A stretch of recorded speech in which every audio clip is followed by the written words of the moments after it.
28 ta' Mejju tal-1995 bħallum 30 sena l-Partit Laburista dak iż-żmien immexxi minn Dr. Alfred Sant inawgura iċ-Ċentru Nazzjonali Laburista fil-Ħamrun.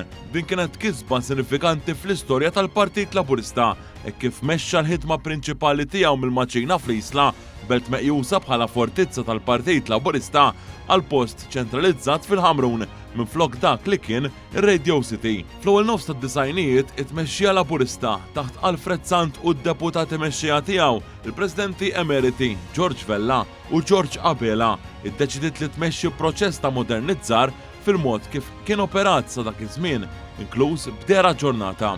Flimkien maċ-Ċentru Nazzjonali Laburista fil-Ħamrun, il-Partit Laburista wkoll ħadem biex ikollu il-medja tiegħu dan permezz ta' Super One Radio, Super One TV u l-Gazzetta kulħadd. Bħallum 30 sena mijiet ta' attivisti u partitarji Laburisti raw il-ħolma tagħhom issir realtà dan hekk kif il-Partit Laburista kien għamel mira ambizzjuża dik li jiġbor miljun lira Maltin mingħand is-sostenituri tiegħu bib lokal biex jimbnew il-kwartier il-ġodda.